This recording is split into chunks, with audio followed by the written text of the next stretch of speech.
नमस्कार दोस्तों, welcome to my YouTube channel English notes. Today I am going to tell you about a good citizen. This is lesson 6 from class 7 and now I am going to explain this chapter. Please subscribe my channel, share the video, like the video and comment it also.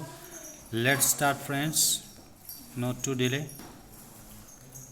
रचनाज uncle and aunt lived in Mysore. सबसे पहले मैं आपको बताना चाहता हूँ, ये lesson है हमारा स्वच्छता के ऊपर कि हम किस तरह से जहाँ भी बैठते हैं वहीं पे गंदगी फैला देते हैं. तो ये ऐसा नहीं होना चाहिए.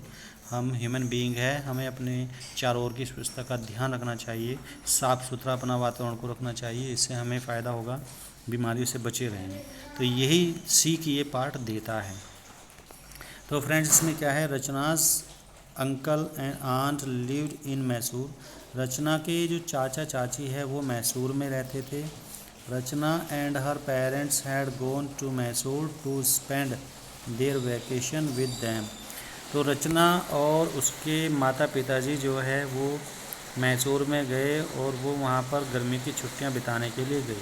फ्रेंड्स, बहुत अच्छी बरसात हो रही है यहाँ पर और शायद इसकी आवाज़ आप भी सुन रहे होंगे.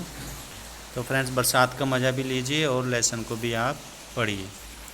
तो फ्रेंड्स, उसके पेरेंट्स जो हैं वो वहाँ पर अपनी छुट्टियाँ बिताने के लिए गए थे. तो इन छुट्टियों में वो किस तरह से एंजॉय करते हैं friends. They were all excited as they were going to visit the Vrindavan garden. वे सभी बहुत ही खुश थे, बहुत उत्साहित थे, क्योंकि वो वृंदावन गार्डन को देखने के लिए जा रहे थे. वृंदावन गार्डन उनका फेवरेट था. वो उनको देखने के उन्हें बड़ा अच्छा लग रहा था कि हम वृंदावन गार्डन जा रहे हैं. वृंदावन गार्डन का मतलब एक बगीचा है ये, ठीक है, और उस बगीचे को देखने के लिए जा रहे थे. On the way her aunt told them that about 2 million tourist visit the Vrindavan garden every year. और रास्ते में उनकी जो चाची है उन्होंने बताया कि लगभग 2 मिलियन यानी कि 20 लाख जो टूरिस्ट है वो लगभग वहाँ पर आते हैं. Visit the Vrindavan garden every year, प्रत्येक साल जो है यहाँ पर आते हैं देखने के लिए वृंदावन गार्डन को. तो रचना ने कहा, aunt it's going to be fun, कि ये तो एक बहुत मज़े वाली बात होने वाली है. As they entered the garden, जैसे ही वो बगीचे में घुसे, एंटर का मतलब होता है घुसना. रचना एक्सक्लेम्ड, और रचना बिल्कुल उत्साहित होकर के बोली, wow what beautiful flowers and fountains are these. ये कितने सुंदर फ्लावर्स हैं, फूल हैं, और कितने सुंदर फव्वारे हैं. फाउंटेन्स का मतलब होता है फव्वारे.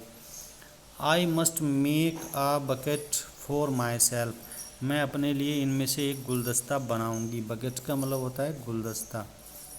The moment she tried to pluck one of the flowers her aunt stopped her and said. जब वो फूल तोड़ना चाह रही थी उसी समय उसकी चाची ने उसे रोक दिया और कहा, मोमेंट का मतलब उस समय, ठीक है, जिस समय वो फूल तोड़ना चाह रही थी. प्लक का मतलब होता है तोड़ना, तो उसकी चाची ने उसे रोक दिया. स्टॉप का मतलब होता है रोकना, यानी कि जब वो फूल तोड़ना चाह रही थी बकेट बनाने के लिए, बुके बोलते हैं इसको, बुके बनाने के लिए, तो उसकी चाची ने उसे रोक दिया. डोंट डू दैट, ऐसा मत करो.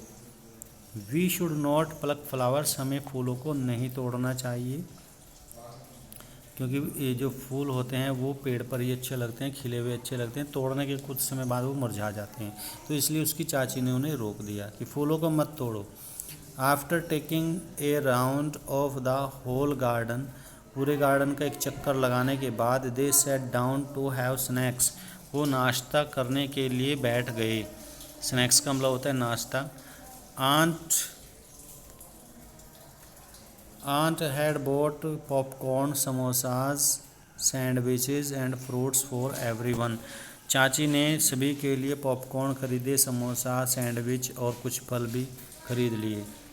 रचना finished her snacks and threw her plate and glass under the bench. Rachna ने अपने जो लंच था, अपना जो नाश्ता था वो किया, और जो उसकी प्लेट बची हुई थी, ठीक है, और जो भी कूड़ा कचरा था उसने सब क्या किया, बेंच के नीचे खिसका दिया, यानी कि बेंच के नीचे रख दिया.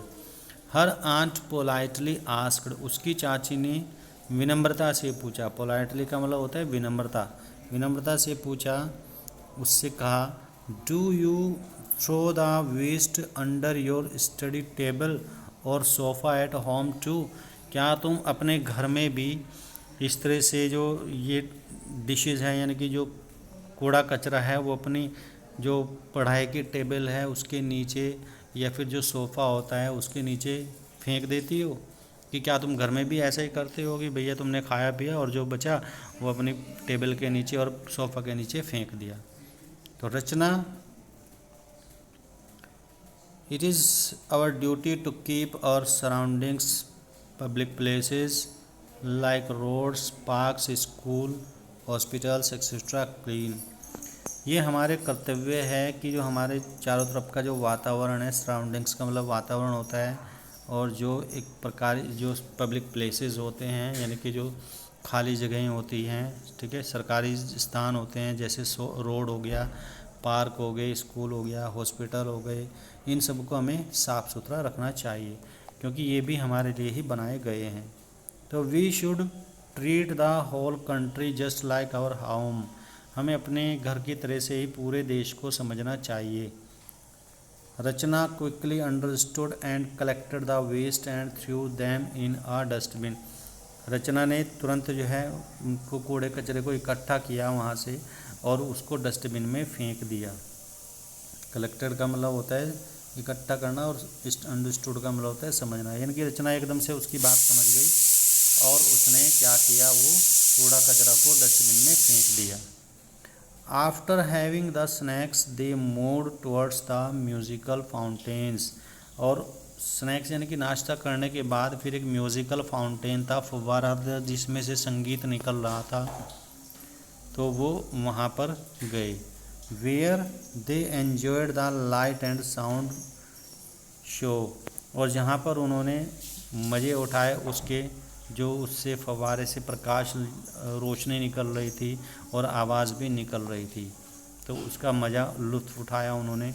When they moved out they saw an old man tripped and fell down, जब वे बाहर को निकले तो उन्होंने देखा एक बूढ़ा आदमी को ठोकर लग गई। ट्रिपड का मतलब होता है ठोकर लगना, और वह गिर गया। Her aunt ran and helped the old man, उसकी चाची जो है दौड़ी और उस बूढ़े आदमी की हेल्प की, सहायता की। अब देखो उसकी चाची ने ये दिखाया कि हमें जो है सभी की हेल्प करनी चाहिए जो भी मुसीबत में फंसा हो, तो इसलिए उसकी चाची दौड़ी, बूढ़े आदमी की हेल्प की। While the others were still thinking what could be done, जबकि अभी तक लोग यही सोच रहे थे कि क्या किया जाएगा। The old man thanked her for her action, her act of kindness, और उस बूढ़े आदमी ने उसकी दयालुता के लिए उसको धन्यवाद दिया। तो बूढ़े आदमी ने भी उसको धन्यवाद दिया क्योंकि उसने उसकी हेल्प की थी। तो फ्रेंड्स, इस तरह से हमें हर एक व्यक्ति की हेल्प करनी चाहिए जो भी मुसीबत में फंस जाए। On her way back Rachna asked her aunt, जब वो रास्ते में लौट रहे थे तो रचना ने अपनी चाची से पूछा, did you know the old man, क्या आपको उस बूढ़े आदमी को जानते हो, होम यू हेल्प्ड, जिसकी तुमने मदद की है? तो हर आंट रिप्लाइड, तो उसकी जो आंट थी उसने रिप्लाई किया, नो रचना, नहीं मैं नहीं जानती। आई डिड नॉट, मैं नहीं जानती हूँ। बट आई हेल्प्ड हिम, लेकिन मैंने उसकी सहायता की। Because he was in trouble, क्योंकि वह उस समय मुसीबत में था। We must always help people who are in trouble, हमें उन लोगों की सहायता ज़रूर करनी चाहिए जो मुसीबत में होते हैं। तो we should take care of the people around us, हमारे चारों तरफ जो लोग होते हैं हमें उनकी भी देखभाल करनी चाहिए। Just like we take care of the members of our family, जैसे कि हम अपने परिवार के मेंबर्स, परिवार के सदस्यों की हेल्प करते हैं या उनकी देखभाल करते हैं। In this way we can become good and responsible citizen, और इसलिए हम अच्छे और जिम्मेदार नागरिक बन सकते हैं। तो फ्रेंड्स, यहाँ पर देखिए इस लेसन में यही बताया गया है कि जिम्मेदार नागरिक हम कैसे बन सकते हैं और किस तरह के नागरिक को जिम्मेदार कहा जा सकता है। तो फ्रेंड्स, यहाँ पर ये चैप्टर फिनिश होता है।